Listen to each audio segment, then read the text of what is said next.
കണ്ടോ, ഒരു ഇത്രയില്ലാത്ത പെണ്ണ് പറഞ്ഞിട്ട് പോയത് കേട്ടോ. ഞാൻ എൻ്റെ മകളെ വളർത്തിയതല്ല, നിങ്ങൾ നിങ്ങളുടെ മകളെ വളർത്തിയതിലാണ് കുഴപ്പം. റോഷ്നി പോയതും മഞ്ജിരയുടെ അമ്മ സുഭദ്രയെ നേരെ തിരിഞ്ഞു. എന്നാൽ സുഭദ്രയെ കണ്ണിൽ നിന്നും മറച്ചുകൊണ്ട് അവരുടെ മുന്നിലായി റേൻഷ് നിന്നു. നിങ്ങൾക്ക് കാണേണ്ടതും സംസാരിക്കേണ്ടതും നിങ്ങളുടെ മരുമകനോടല്ലേ? അവൻ വരട്ടെ, നിങ്ങൾക്ക് പറയാനുള്ളതൊക്കെ അവനോട് പറയാം. അല്ലാതെ ഇവിടെയുള്ളവരോട് വായിട്ടളയ്ക്കാൻ നിന്നാൽ ബന്ധുക്കാരാണെന്നൊന്നും നോക്കാതെ പിടിച്ച് പുറത്തേക്ക് കളയും ഞാൻ. റേൻഷ് അവർക്ക് മുന്നിലേക്ക് നിന്ന് ദേഷ്യത്തിൽ പറഞ്ഞു. അവർ വീണ്ടും എന്തോ പറയാൻ തുടങ്ങിയതും അഞ്ജലി വേഗം അവരുടെ കയ്യിൽ പിടിച്ച സീറ്റിലേക്ക് ഇരുത്തി. അല്ലെങ്കിൽ ഇനി കയ്യിൽ നിന്ന് പോകുമെന്ന് അവർക്കറിയാം. വന്ന കാര്യമൊന്നും നടക്കാതെ പോവേണ്ടി വരും. റേൻഷ് പിന്നെ അവിടെ നിന്നില്ല, മുകളിലേക്ക് നടന്നു. അവൻ കണ്ണിൽ നിന്നും മറിഞ്ഞതും അഞ്ജലിയുടെ അമ്മ സുഭദ്രയെ നോക്കി. എന്റെ മകൾക്ക് ഈ വീട്ടിൽ ഒരു കുറവും ഉണ്ടാവില്ലെന്നാണ് ഞാൻ കരുതിയത്. അത് അങ്ങനെ തന്നെയാണല്ലോ രഞ്ജിനി. അവൾക്ക് ഈ വീട്ടിൽ ഒരു കുറവുമില്ല. സുഖവും സൗകര്യങ്ങളും അധികമായിട്ടുള്ള പ്രശ്നമാകും നിന്റെ മകൾക്ക്. അല്ലാതെ ഇവിടെ അവൾക്ക് യാതൊരു തരത്തിലുമുള്ള ബുദ്ധിമുട്ടുമില്ല. സുഭദ്ര തറപ്പിച്ചു പറഞ്ഞിട്ട് അഞ്ജലി ഒന്ന് നോക്കിക്കൊണ്ട് തിരിഞ്ഞ അകത്തേക്ക് നടന്നു. അഞ്ജലിയുടെ അമ്മയുടെ കണ്ണുകൾ പിന്നെ അപ്പച്ചിയിലേക്ക് പതിഞ്ഞു. അവരോടെന്തോ പറയാൻ വാ തുറന്നത് രുദ്രൻ അകത്തേക്ക് കയറി വന്നു. അവനെ കണ്ടതും അഞ്ജലിയുടെ അച്ഛനും അമ്മയും ഒന്ന് ഞെളിഞ്ഞിരുന്നോണ്ട് അവനെ നോക്കി. അഞ്ജലി നിറഞ്ഞ കണ്ണുകളോടെ അവനെ നോക്കി. രുദ്രൻ എല്ലാവരെയും ഒന്ന് നോക്കിക്കൊണ്ട് സ്റ്റെപ്പ് കയറി മുകളിലേക്ക് പോയി. പിന്നിൽ നിന്ന് അവരൊക്കെ വിളിച്ചിട്ടും അവൻ നിന്നില്ല. അഞ്ജലി കരഞ്ഞിട്ട് സീറ്റിലേക്ക് തന്നെ ഇരുന്നു. അഞ്ജലിയുടെ അച്ഛനും അമ്മയും ആകെ ബഹളം തുടങ്ങി. ഞങ്ങളുടെ മകളുടെ ഭാവിയെ പറ്റി, അവളുടെ ജീവിതത്തെ പറ്റി സംസാരിക്കാനാണ് വന്നത്. അപ്പൊ നിങ്ങൾക്കൊന്നും അത് കേൾക്കാൻ വയ്യ. ഞങ്ങൾ പറയുന്നത് കേൾക്കാനുള്ള ക്ഷമയില്ല. ഈ വീട്ടിലുള്ളവരോട് കാര്യം പറയുമ്പോ നിങ്ങളെന്താ പറഞ്ഞത്? അവനോട് സംസാരിക്കാൻ. എന്നിട്ടോ അവൻ പറഞ്ഞതോ? അവൻ നോക്കുപോലും ചെയ്തില്ല. ഗർഭിണിയായ ഒരു ഭാര്യയോട് ഇങ്ങനെയാണോ പെരുമാറേണ്ടത്? ഇളയ മരുമകൾ കയറി വന്നപ്പോ എല്ലാവർക്കും ഇളയ മരുമകളെ മതി, എന്റെ മകളെ ആർക്കും വേണ്ട. അതും പറഞ്ഞിട്ട് അവർ കണ്ണുനീർ തുടച്ചു. മുത്തശ്ശി കല്ലിച്ച ഭാവത്തോടെ അവരെ നോക്കി. സന്ധ്യാസമയത്ത് ആകെ കരച്ചിലും ബഹളവും. മുത്തശ്ശി സെറ്റിൽ നിന്നും എഴുന്നേറ്റു. ഒപ്പം അപ്പച്ചിയും. നിങ്ങളിരിക്കെ, രുദ്രൻ വരും. രുദ്രൻ മാത്രമല്ല, ഈ വീട്ടിലെ എല്ലാവരും വരും. ഈ ബന്ധത്തിൽ ഒരു തീരുമാനം ഉണ്ടാക്കിയിട്ട് മുന്നോട്ട് പോവാം. അതും പറഞ്ഞിട്ട് മുത്തശ്ശി മുറിയിലേക്ക് നടന്നു. അപ്പച്ചി ഹാൾ തന്നെ നിന്നു. റയൻഷ് റൂമിലേക്ക് വരുമ്പോൾ ലച്ചു പെണ്ണിലിരിക്കുന്നുണ്ട്. താഴെ നിന്ന് വരുമ്പോൾ എങ്ങനെയാണോ അതേ വേഷത്തിൽ തന്നെ ഇരിക്കുന്നുണ്ട്. കുളിച്ചിട്ടൊന്നുമില്ല. ശ്രീ കയ്യിലുള്ള കോട്ട് ചെയറിലേക്ക് ഇട്ടുകൊണ്ട് റയൻഷ് വിളിച്ചു. എന്താ ചിന്തയിലിരുന്ന ലച്ചു ആ ശബ്ദം കേട്ടില്ല. മറുപടി ഒന്നും ഇല്ലെന്ന് കണ്ടതും റയൻഷ് ഷർട്ടിന്റെ ബട്ടൺസ് അഴിച്ചിട്ട് അവളുടെ മുഖത്തേക്ക് നോക്കി. നിലത്തേക്ക് നോക്കിയിരിക്കുകയാണ് ലച്ചു. അവൾ ഇവിടെയൊന്നും അല്ലെന്നൊറ്റ നോട്ടത്തിൽ അവന് മനസ്സിലായി. ശ്രീ വിളിക്കുന്നതിനൊപ്പം മഴിച്ച ഷർട്ട് അവളെ മേലേക്ക് എറിഞ്ഞു. ലച്ചു ഒന്ന് കണ്ണ് വെടിച്ചിട്ട് മടിയിൽ കിടക്കുന്ന ഷർട്ടിലേക്കും അവന്റെ മുഖത്തേക്ക് നോക്കി. അവർക്ക് ഭ്രാന്താണ്. ഏട്ടം വന്നാൽ ആ ഭ്രാന്തിനുള്ള മരുന്ന് കൊടുത്തോളും. നീ അത് ആലോചിച്ചിരിക്കണ്ട. റയൻ ഷാദും പറഞ്ഞിട്ട് ലച്ചുവിന്റെ അടുത്തേക്ക് വന്ന് മുഖം താഴ്ത്തി അവളെ നെറ്റിയിൽ മുത്തി. തൊണ്ടക്കുഴിയിൽ തടഞ്ഞ സങ്കടം കടിച്ചു പിടിച്ചുകൊണ്ട് അവൾ കണ്ണുകൾ മൂർക്ക പൂട്ടി. റയാൻഷ് നേരെ ബാത്റൂമിലേക്ക് കരുതും ലച്ചു പിടിച്ചു വെച്ച കണ്ണുനീർ പുറത്തേക്ക് വിട്ടു. എന്തിനാണ് സങ്കടം വരുന്നതെന്ന് അവൾക്കറിയുന്നില്ല. റോഷ്നിയുടെ വാക്കുകൾ ആലോചിച്ചിട്ടാണോ അതോ ഹരി ആലോചിച്ചിട്ടാണോ ഒന്നും അറിയുന്നില്ല.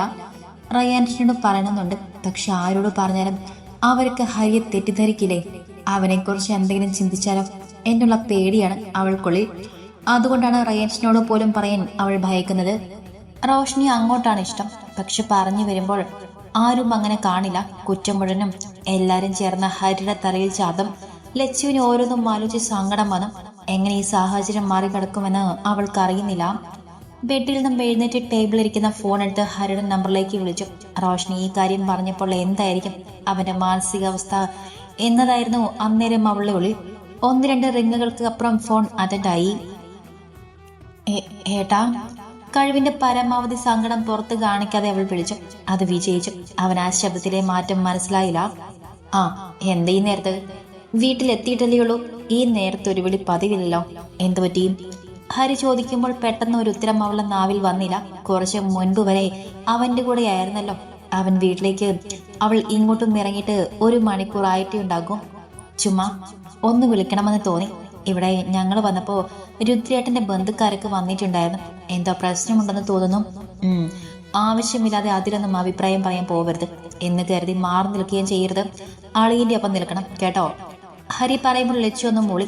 അവളെ വേദനിപ്പിക്കുന്ന എന്തോന്ന് അവിടെ ഉണ്ടായിട്ടുണ്ടെന്ന് ഹരി ഊഹിച്ചു. വന്നവർ ആരെങ്കിലും എന്തെങ്കിലും പറഞ്ഞു കാണും. അളിയനെവിടെ? അവിടെ ഇല്ലേ? ഉണ്ട്, കുളിക്കാം. രാത്രിയിലേക്ക് എന്തെങ്കിലും ഉണ്ടാക്കിയോ? ഇല്ല, ഇന്ന് ഒരു ഫ്രണ്ടിനെ കാണാൻ പോണം. അപ്പോ അവന്റെ കൂടെ പുറത്തുനിന്ന് കഴിക്കും. നീ വല്ലതും കഴിച്ചോ? വരുമ്പോ സമൂസ കഴിച്ചു. ലച്ചു മുഖം അമർത്തി തുടച്ചു. അവന്റെ ശബ്ദം കേട്ടപ്പോൾ തന്നെ കുറെ സമാധാനം. റോഷ്നിയുടെ കാര്യം ചോദിക്കണോ വേണ്ടയോ എന്നൊരു സംശയത്തിൽ അവൾ നിന്നു. നിന്റെ കുഞ്ഞിയോടെ? ഒരു വിവരവുമില്ലല്ലോ. ആ സമയം തന്നെ ഹരിയുടെ ചോദ്യം അവളെ തേടിയെത്തി. എന്നും ഈ ചോദ്യം ചോദിക്കുമെന്ന് ആ ചോദ്യം കേട്ടപ്പോൾ അവൾ ഓർത്തു. 1-2 വർത്തമാനങ്ങൾക്ക് ശേഷം അവരെന്നും സ്വാഭാവികമെന്ന പോലെ ചോദിക്കുന്ന ഒരു ചോദ്യം. ഇതുവരെ അതിലൊന്നും തോന്നിയിരുന്നില്ല. എന്നാൽ ഇപ്പോ എന്തോ തോന്നുന്നുണ്ട്. അവൾ അങ്ങനെ ഒരു കാര്യം പറഞ്ഞതിന് ശേഷവും അവൾ എവിടെ എന്ത് ചെയ്യാ എന്നൊക്കെ എന്തിനെ തിരക്കണം? ഒരു പക്ഷെ അവളുടെ ഇപ്പോഴത്തെ അവസ്ഥ അറിയാനായിക്കൂടെ? ലച്ചു, കുഞ്ഞിക്ക് വയ്യേട്ടാ. 3-4 ദിവസമായി. ഒരേ കിടപ്പ, തലവേദന, വയറുവേദന, പനി, അങ്ങനെ ഒട്ടും വയ്യ. ഇന്നലത്തെ വരെ റോഷ്നി പറഞ്ഞിരുന്ന കാരണങ്ങൾ അവളും പറഞ്ഞു. ഇന്ന് അവളുടെ പ്രശ്നത്തിന്റെ കാരണം അവൾക്കറിയാം. അപ്പുറം നിൽക്കുന്നവന് അതിനേക്കാൾ നന്നായി അറിയാം. അതുകൊണ്ടാവാം മൗനം പാലിച്ചത്. നിനക്ക് ഈ കൊള്ള അവൾക്ക് കൊണ്ടുപോയി കൊടുക്കാൻ പറ്റുമോ? ഹരി ചോദിക്കുമ്പോൾ ലച്ചു ഒന്നും ഞെട്ടി. ഇല്ല, അവൾ ഉറങ്ങ. എഴുന്നേറ്റിട്ട് ഞാൻ വിളിക്കാൻ പറയാം. ഏട്ടൻ അവൾക്ക് വിളിച്ചോ? ലച്ചു ചോദിച്ചതും ഹരി ഒന്ന് മൂളി. അന്ന് അങ്ങനെ വിളിച്ച് സംസാരിച്ച ശേഷം അവളുടെ ഫോണിലേക്ക് അവൻ അടിച്ചാൽ പോവില്ല, ബ്ലോക്ക് ചെയ്ത് കാണും. ഒരു ശല്യത്തിനും വരില്ലെന്നും പറഞ്ഞിട്ട് മനുഷ്യന്റെ സമാധാനം കൊണ്ടുപോയതല്ലേ. ശരിയെന്നാ, ഞാൻ കുളിച്ചു വന്ന കോലത്തില. ഫ്രണ്ടിനെ കാണാൻ പോണം. വന്നിട്ട് വിളിക്കാം. ഞാൻ ചോദിച്ച വിവരം കുഞ്ഞോട് പറയണ്ടാട്ടോ. ഞങ്ങൾ തമ്മിൽ ചെറിയൊരു പിണക്കത്തിലാ. ഹരി പറയുമ്പോൾ ലച്ചു ഒന്ന് മോളി. ഹരി ഫോൺ വെച്ചു. ലച്ചു നിറഞ്ഞ കണ്ണുകളോടെ നിന്നു. ഹരിയാണോ? പിന്നിൽ നിന്നും റയാൻഷ് ചോദിച്ചപ്പോൾ ലച്ചു ഒന്ന് മൂളി. പോയി കുളിക്ക്. നിന്റെ മൂളി ശരിയല്ലാത്തത് കൊണ്ടാ ഞാൻ കുളിക്കാൻ കയറുമ്പോ വിളിക്കാതിരുന്നത്. ഇനിയും കാണില്ല. വെള്ളം നിറച്ചെന്നാൽ ഞാനായിട്ട് കുളിപ്പിക്കും. റയാൻഷ് കടുപ്പിച്ചു പറയുമ്പോൾ ലച്ചു ഷെൽഫ് തുറന്ന് മാറ്റിയിടാനുള്ളതുമായി ബാത്റൂമിൽ കയറി. റയാൻഷ് ഡ്രസ്സ് മാറ്റി താഴേക്ക് പോവാതെ ഇരിക്കുമ്പോഴാണ് ദേവേന്ദ്രന്റെ വിളി വന്നത്. അതോടെ ലച്ചുവിനോട് വരാൻ പറഞ്ഞിട്ട് അവൻ താഴേക്ക് ഇറങ്ങി. ഹാളിലേക്ക് ചെന്നപ്പോൾ രുദ്രനും റോഷ്നിയും ലച്ചുവും ഒഴിച്ച് എല്ലാവരും ഉണ്ട്. ഏട്ടൻ വന്നില്ലേ? സുഭദ്രയെ നോക്കി ചോദിച്ചുകൊണ്ട് അവൻ സെറ്റിയിലേക്ക് ഇരുന്നു. വന്നിട്ടുണ്ട്. ഒന്നും മിണ്ടാതെ അവൻ അവന്റെ റൂമിൽ കയറി വാതിലടച്ചു. അവനില്ലാതെ ബാക്കിയുള്ളവരെ വിളിച്ചു വരുത്തിയിട്ട് എന്താ കാര്യം? അവന്റെ ജീവിതമല്ലേ, അവനല്ലേ തീരുമാനം പറയേണ്ടത്. അവനെ വിളിക്ക്. റയാൻഷ് പറഞ്ഞതും അപ്പച്ചിയുടെ മകൾ മുകളിലേക്ക് പോയി രുദ്രനെ വിളിച്ചു. ഒരു 5 മിനിറ്റ് കഴിഞ്ഞപ്പോൾ രുദ്രൻ ഇറങ്ങി വന്നു. കുളിച്ചു മാറ്റിയിട്ടുണ്ട്. ഞങ്ങളിവിടെ ഇരിക്കുന്നത് കണ്ടിട്ട് നീ കാണാതെ പോയതിന്റെ അർത്ഥം എന്താ? നീ വന്ന് എന്റെ മോളോടൊന്ന് സംസാരിച്ചോ? ഈ കണ്ട ദിവസമായിട്ട് എന്റെ മോളെ എന്ന് വിളിച്ചോ? നിങ്ങളാണോ എന്റെ ഭാര്യ? അവരുടെ വാക്കുകൾ തീരുന്നതിന് മുൻപ് രുദ്രൻ ചോദിച്ചു. അവരുടെ വാ അടഞ്ഞു. ഇത് ഞാനും എന്റെ ഭാര്യയും തമ്മിലുള്ള പ്രശ്നമല്ലേ? അതിൽ അഭിപ്രായം പറയാൻ നിങ്ങൾ ആരാ? അവൾക്ക് എന്തെങ്കിലും ബുദ്ധിമുട്ടോ പ്രയാസമോ ഉണ്ടെങ്കിൽ അത് അവൾ പറയട്ടെ. ഊമയൊന്നും അല്ലല്ലോ നിങ്ങളുടെ മകൾക്ക്, നല്ല നാവുണ്ട്. അവൾ പറയട്ടെ അവളുടെ പ്രശ്നം. രുദ്രൻ പറയുമ്പോൾ എല്ലാവരുടെയും നോട്ടം സെറ്റിലിരിക്കുന്ന അഞ്ജുവിലേക്ക് നീണ്ടു. അവളൊന്നും മിണ്ടാതെ മുഖം താഴ്ത്തിയിരിക്കുകയാണ്. കയ്യിലുള്ള കർച്ചീഫ് കൊണ്ട് ഇടയ്ക്കിടയ്ക്ക് കണ്ണും മൂക്കും തുടയ്ക്കുന്നുണ്ട്. ഞാൻ അവളോടൊന്നും പറഞ്ഞിട്ടില്ല. ഇങ്ങോട്ട് വരണ്ടെന്നോ എന്നെ വിളിക്കണ്ടെന്നോ ഒന്നും ഞാൻ പറഞ്ഞിട്ടില്ല. ഇങ്ങോട്ട് വന്നാൽ അവൾക്ക് വേണ്ടത് അവൾ ഉണ്ടാക്കി കഴിക്കണം. എന്റെ അമ്മയെ കൊണ്ട് പണിയെടുപ്പിക്കാൻ പറ്റില്ല. അതിന് ഞാൻ സമ്മതിക്കില്ല. അത്രയും ഞാൻ പറഞ്ഞോളൂ. അതൊരു പ്രശ്നമായി അവൾക്ക് തോന്നിയിട്ടുണ്ടെങ്കിൽ അവൾക്ക് അവളുടെ വീട്ടിൽ തന്നെ നിൽക്കാം. കുഞ്ഞു വന്നതിന് ശേഷം ഇങ്ങനെയാണെങ്കിൽ അത് അപ്പം നോക്കാം. ഇതാണ് എന്റെ അഭിപ്രായം. ഈ നിൽക്കുന്നവർക്ക് വല്ല അഭിപ്രായം പറയാനാണെങ്കിൽ പറയാം. ഇത്ര ബുദ്ധിമുട്ടി എല്ലാവരും കൂടിയതല്ലേ, എല്ലാവർക്കും അഭിപ്രായം പറയാം. രുദ്രൻ പറയുമ്പോൾ എല്ലാവരും പരസ്പരം ഒന്ന് നോക്കി. ഞാൻ പറയുമ്പോൾ നീ ഇത് ഒഴിവാക്കിക്കോ എന്ന് തുടങ്ങിയതായി പ്രശ്നം. ഇവർക്ക് നിന്നെ പോലൊരു മരുമകനല്ല വേണ്ടത്. അവരുടെ വീട്ടിൽ അവരുടെ മകളെ തലയിലേറ്റി നടക്കുന്ന ഒന്നിനെയാണ്. നിന്നെ അതിനെ കിട്ടില്ലെന്ന് കണ്ടപ്പോൾ തുടങ്ങിയ പ്രശ്നമാണ്. കുട്ടിയല്ലേ, ഡെലിവറി കഴിഞ്ഞിട്ട് കുഞ്ഞെ നീ വാങ്ങിയിട്ട് ഇതങ്ങോട്ട് വേണ്ടെന്ന് വെക്ക്. റയാൻഷ് പറയുമ്പോൾ രുദ്രൻ അവനിന്ന് തുറച്ചു നോക്കി. റയാൻഷും അതുപോലെ ഒരു നോട്ടം തിരിച്ചു നോക്കി. ഏട്ടനും അനിയനും തമ്മിൽ മാത്രം മനസ്സിലാവുന്ന ഒരു നോട്ടം. അപ്പോഴേക്കും മഞ്ചിൽ കരച്ചിൽ ഉറക്കെയായി തുടങ്ങും. ഞങ്ങളുടെ മോളെ ഞങ്ങൾ കൊണ്ടുപോകും. അതിൽ ഞങ്ങൾക്കൊരു ബുദ്ധിമുട്ടുമില്ല. അവൾക്ക് ഇതിനേക്കാൾ നല്ല ബന്ധം വേറെ കിട്ടും. പക്ഷേ അവൾ സമ്മതിക്കാത്തത് കൊണ്ട്. അഞ്ജുവിന്റെ അച്ഛൻ പറയുമ്പോൾ രുദ്രൻ അഞ്ജുവിനെ നോക്കി. തേങ്ങി തേങ്ങി കരയുന്നുണ്ട്. അത് കണ്ടപ്പോൾ അവന് പാവം തോന്നി. അവളുടെ അച്ഛനും അമ്മയും പറയുന്ന കേട്ട് ഓരോന്ന് ചെയ്യാൻ നിൽക്കും. അവസാനം ഈ കരച്ചിൽ മാത്രമേ ഉണ്ടാകൂ. ആ കരച്ചിലിന് ചൂടാറുമുണ്ട് അടുത്തത് പൊക്കി പിടിച്ചുകൊണ്ട് വരും. അതൊന്നും എനിക്കറിയണ്ട. ഞാൻ പറഞ്ഞിട്ട് അടങ്ങി ഒതുങ്ങി ഇവിടെ നിൽക്കാൻ പറ്റുമെങ്കിൽ ഇവിടെ നിൽക്കാം, അല്ലാത്തവർക്ക് ഈ നിമിഷം ഇറങ്ങാം. രുദ്രൻ അവസാന വാക്കെന്നോണം പറഞ്ഞതും അഞ്ജലി വേഗം സെറ്റിയിൽ നിന്നും എഴുന്നേറ്റ് അകത്തേക്ക് നടന്നു. ഇനിയും ഇവിടെ ഇരുന്നാൽ അച്ഛനും അമ്മയും അവളെ തിരിച്ചു കൊണ്ടുപോകുമോ എന്ന പേടിയാണ് അവൾക്ക്. എന്തൊക്കെ വന്നാലും രുദ്രനെ മറന്ന് ജീവിക്കാൻ അവൾക്ക് കഴിയില്ല. അഞ്ജലി പോയതും അവൾക്ക് പിന്നാലെ രുദ്രനും പോയി. റിയാൻ ഒരു ചിരിയുടെ പുറത്തേക്ക് നടന്നു. ബാക്കിയുള്ളവരൊക്കെ പരസ്പരം നോക്കി. രുദ്രൻ മുറിയിലേക്ക് ചെല്ലുമ്പോൾ അഞ്ജലി ബെഡിലിരുന്ന് കരയുന്നുണ്ട്. ഇവിടെ കരയാനൊന്നും പറ്റില്ല, കരയണമെന്നുള്ളവർ പുറത്തു പോയി കരഞ്ഞിട്ട് കഴിഞ്ഞു കയറി വരാം. രുദ്രൻ വാതിലടച്ചുകൊണ്ട് അഞ്ജുവിനെ നോക്കി ഗൗരവത്തിൽ പറഞ്ഞു. ഒരു തേങ്ങലോടെ കണ്ണും മുഖവും അമർത്തി അമർത്തി തുടച്ചുകൊണ്ട് അഞ്ജലി അവന്റെ മുഖത്തേക്ക് നോക്കി. രുദ്രൻ അവൾക്ക് മുന്നിലായി നിലത്തേക്കെന്ന് അവളുടെ കൈ രണ്ടും കൂട്ടിപ്പിടിച്ചു. ഞാനില്ലാതെ പറ്റിയെന്ന് നിനക്കറിയുന്നതല്ലേ, പിന്നെ എന്തിനീ വാശി, ആരോടെ ഈ ദേഷ്യം? അവസാനം നീ തന്നെ തോൽക്കുമെന്ന് നിനക്കറിയുന്നതല്ലേ. വിവാഹം കഴിഞ്ഞിട്ട് ഈ 3 വർഷത്തിനിടയിൽ എന്തോരം പ്രശ്നങ്ങളാണ്. അതിനൊക്കെ കാരണം നിന്റെ അമ്മയുടെ നാവാണ് അല്ലേ? രുദ്രൻ ചോദിക്കുമ്പോൾ അഞ്ജലി കരഞ്ഞോണ്ട് തലയാട്ടി. രുദ്രൻ അവളെ അവനിലേക്ക് ചേർത്ത് പിടിച്ചു. അഞ്ജലി ഒരു കരച്ചിലൂടെ അവനെ മുറുക്കെ കെട്ടിപ്പുണർന്നു. നമ്മുടെ പ്രശ്നങ്ങൾ നമ്മളിൽ മാത്രം ഒതുങ്ങി നിൽക്കണമെന്ന് ഞാൻ നിന്നോട് എത്ര തവണ പറഞ്ഞിട്ടുണ്ട്, നീ കേട്ടിട്ടുണ്ടോ? ഇല്ലല്ലോ. അതുകൊണ്ടല്ലേ അത് ഇവിടെ വരെ എത്തിയത്. നിന്റെ അമ്മ പറയുന്നതൊന്നും കേൾക്കാതെ ജീവിച്ചാൽ നിനക്ക് കരയാതെ ജീവിക്കാം. അല്ലെങ്കിൽ ഇടയ്ക്കും തലയ്ക്കും ഇതുപോലെ ഓരോ പ്രശ്നങ്ങളുണ്ടാവും. അത് വേണോ? വേണ്ട. അവനിൽ നിന്നും അകന്നു മാറി തേങ്ങിക്കൊണ്ട് അവൾ പറഞ്ഞു. രുദ്രൻ 2 കൈകൾ കൊണ്ടും അവളുടെ മുഖം തുടച്ചു കൊടുത്തു. ഒന്ന് ഫ്രഷ് ആയിട്ട് പോയോ, താഴേക്ക് പോവാം. എല്ലാവരോടും എല്ലാം മറന്ന് പെരുമാറിയാൽ ഈ മൂടലൊക്കെ മാറും. അമ്മ? ആരുടെ അമ്മ? രുദ്രേട്ടന്റെ അമ്മ. എന്റെ അമ്മയ്ക്ക് എന്ത്? നിന്റെ അമ്മയുടെ പോലെ അല്ലല്ലോ എന്റെ അമ്മ. എന്റെ അമ്മ പാവ.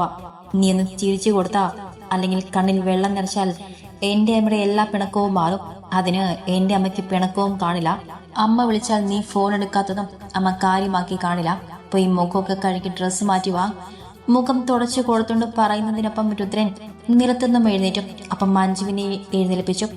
അഞ്ജലി ബാത്റൂമിൽ പോയി വന്ന് മുഖമൊക്കെ കഴുകി ഡ്രസ്സൊക്കെ മാറ്റിയ ശേഷം അവർ താഴേക്ക് നടന്നു. കുഞ്ഞിയെ കണ്ടില്ലല്ലോ രുദ്ര, കുഞ്ഞിയെ വിളിച്ചിട്ട് വാ. സ്റ്റെപ്പ് ഇറങ്ങി വരുന്ന രുദ്രനെ നോക്കി സുഭദ്ര പറയുമ്പോൾ രുദ്രൻ തിരിഞ്ഞ മുകളിലേക്ക് തന്നെ പോയി. അഞ്ജു താഴേക്ക് പോണോ അതോ അവന്റെ കൂടെ പോണോ എന്നറിയാതെ അവിടെ നിന്നു. ഏടത്തി വാ. പിന്നിൽ നിന്നും ലച്ചുവിന്റെ ശബ്ദം കേട്ടതും മഞ്ജു തിരിഞ്ഞു നോക്കി. ശേഷം ലച്ചുവിന്റെ ഒപ്പം താഴേക്ക് നടന്നു. ആരെങ്കിലും എന്തെങ്കിലും പറയുമോ എന്നൊരു പേടി അഞ്ജുവിന്റെ മുഖത്തുണ്ടായിരുന്നു. എന്നാൽ ആരും ഒന്നും മിണ്ടിയില്ല. അതിനെക്കുറിച്ച് സംസാരിച്ചതേയില്ല. അവിടുത്തെ എല്ലാവരുടെയും സംസാരവും ഇരിപ്പും കണ്ടപ്പോൾ അവളുടെ അച്ഛനും അമ്മയും തിരിച്ചു പോയെന്ന് അവൾക്ക് മനസ്സിലായി. കുഞ്ഞി. അടഞ്ഞു കിടക്കുന്ന വാതിൽ തട്ടി രുദ്രൻ വിളിച്ചു. അനക്കൊന്നുമില്ലെന്ന് കണ്ടപ്പോൾ രുദ്രൻ ഡോർ തുറന്ന് അകത്തേക്ക് കയറി. ആകമൊത്തം ഇരുട്ട്, നേരിയൊരു വെളിച്ചം പോലും ഇല്ലാത്ത ഇരുട്ടും. രുദ്രൻ തപ്പി പിടിച്ചുകൊണ്ട് ലൈറ്റ് ഓൺ ആക്കി. ആദ്യം കണ്ണുകൾ പതിഞ്ഞത് ബെഡിൽ ചെരിഞ്ഞു കിടന്നുറങ്ങുന്നവളിലേക്കാണ്. ഈ നേരം ഒരു കിടപ്പ് പതിവില്ലാത്തത് കൊണ്ട് അവൻ സംശയത്തോടെയാണ് അവളെ അടുത്തേക്ക് പോയത്. ചുരുണ്ടു കൂടി ഒരു കിടപ്പാണ്. അവൻ ബെഡിൽ അവൾക്ക് അടുത്തായിരുന്നു കൊണ്ട് അവളെ നെറ്റിയിൽ പതിയെ തലോടി. വയ്യൊന്നുമില്ല. അവന്റെ കണ്ണുകൾ അവളുടെ തലയിണിലേക്ക് നീണ്ടു. പിങ്കം നിറത്തിലുള്ള ഒരു ബെഡ്ഷീറ്റും തലയിണ കവറുമായിരുന്നു അവളുടെ കണ്ണിന്റെ ഭാഗത്തായി. തലയിണ നനഞ്ഞു കിടക്കുന്നുണ്ട്. രുത്തിന്റെ കണ്ണ് ചുരുങ്ങി നെറ്റിച്ചുളിഞ്ഞു. കുഞ്ഞി.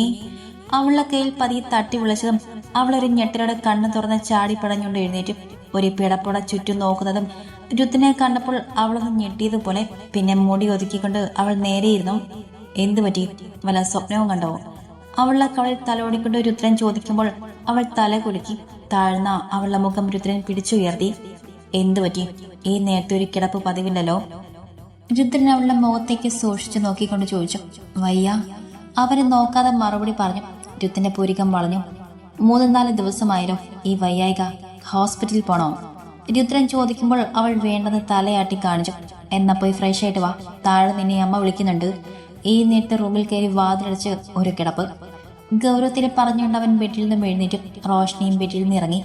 ഒതുക്കമില്ലാതെ കിടന്ന അവളുടെ മുടിയും പതിവില്ലാത്ത അവളുടെ മൗനവും വീങ്ങിയ കണ്ണും മുഖവും ഒക്കെ അവൻ ശ്രദ്ധിച്ചു. വേഗം ഫ്രഷ് ആയിട്ട് വാ. ഇനി വിളിക്കാൻ ആളിവിടെ നിൽക്കരുത്. അവൻ പറയുമ്പോൾ ഒന്നും മിണ്ടാതെ തലയാട്ടിക്കൊണ്ട് അവൾ ബാത്റൂമിലേക്ക് കയറി. അങ്ങനെ ഒരു പോക്കൊന്നും അവൾക്ക് പതിവില്ലാത്തതാണ്. എന്തെങ്കിലും തട്ടിത്തരം പറയാതെയുള്ള അവളുടെ പോക്ക് നോക്കിയതിനു ശേഷം രുദ്രൻ റൂമിൽ നിന്നും പുറത്തേക്ക് ഇറങ്ങി.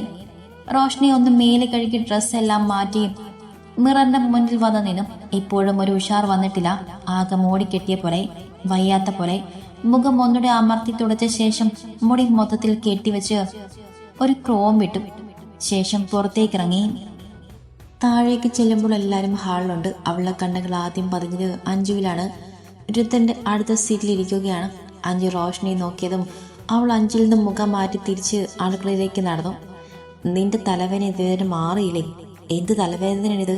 ഹോസ്പിറ്റലിൽ പോണോ? കണ്ണും മൂക്കും ഒക്കെ കണ്ടാൽ മതി. സുഭദ്ര റോഷ്നിയുടെ നെറ്റിയിൽ തൊട്ട് നോക്കിക്കൊണ്ട് പറയുമ്പോൾ റോഷ്നി അവരെ കെട്ടിപ്പിടിച്ചുകൊണ്ട് അവിടെ തോളിലേക്ക് താടി കൊത്തി. സുഭദ്ര മാത്രമല്ല, അടുക്കളയിൽ ജോലി നിന്നിരുന്ന ചേച്ചിയും ലച്ചുവും വല്യമ്മയൊക്കെ അത് നോക്കി നിന്നു. ലച്ചുവിന് നെഞ്ചിങ്ങനെ ശക്തിയിലിടിച്ചു. റോഷ്നിയുടെ വേദന കൊണ്ടാണ് അവൾ അങ്ങനെയൊക്കെ ചെയ്യുന്നതെന്ന് അവൾക്കറിയാം.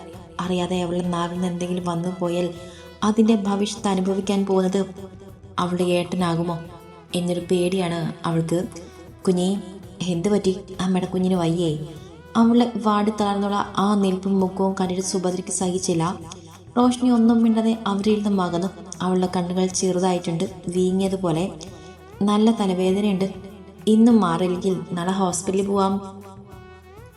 റോഷ്നി പറയുമ്പോൾ സുഭദ്ര അവളുടെ കവിളിലും തലയിലുമൊക്കെ തഴുകി തലോടിക്കൊണ്ടു തലയാട്ടി. റോഷ്നി ഹാളിലേക്ക് പോവാതെ അടുക്കളയിലെ ഒരു ചെയറിലേക്ക് ഇരുന്നു. അവളിരുന്നതും ലച്ചുള്ള മുന്നിലെ ടേബിളിൽ ഒരു ഗ്ലാസ് കോഫി കൊണ്ടുവച്ചു. റോഷ്നി മുഖമുയർത്തി ലച്ചുവിനെ നോക്കി. കുടിക്ക്, തലവേദന മാറട്ടെ. ലച്ചു പറഞ്ഞതും റോഷ്നി നിറഞ്ഞു വരുന്ന കണ്ണുകൾ വേഗം തുടച്ചുകൊണ്ട് ഗ്ലാസ് കയ്യിലെടുത്തൊന്നും മൂത്തി. ലച്ചു അവളെ നോക്കിക്കൊണ്ട് അവളുടെ ജോലിയിലേക്ക് തിരിഞ്ഞു. റോഷ്നി കോഫി കുടിച്ച ശേഷം ഹാളിലേക്ക് പോയി. എല്ലാവരും കൂടെ ഇരുന്ന് ഓരോന്ന് സംസാരിക്കുകയാണ്. അതിലേക്ക് ശ്രദ്ധ കൊടുക്കാതെ ഒരു സൈഡ് റോഷ്നി ഇരുന്നു TV കണ്ടുകൊണ്ടിരുന്ന രുദ്രന്റെ കണ്ണുകളും ഫോണിൽ നോക്കിയിരുന്ന റയാൻഷിന്റെ കണ്ണുകളും അവരുടെ കുഞ്ഞിൽ ഇടയ്ക്കിടയ്ക്ക് പതിഞ്ഞു.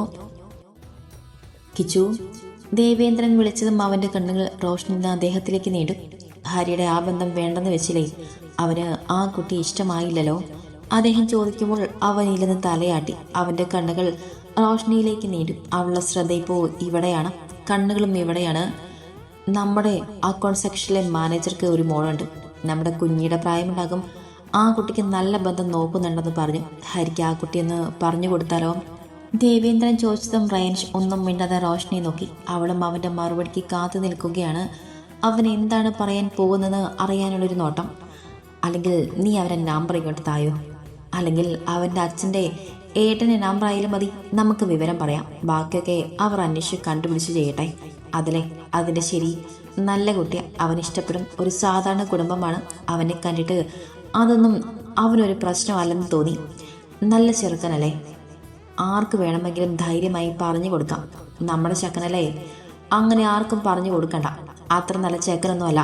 ലോകത്ത് വേറെ ആണുങ്ങളില്ലാത്ത പോലെ എല്ലാം അങ്ങോട്ട് കയറി ചെയ്തത്.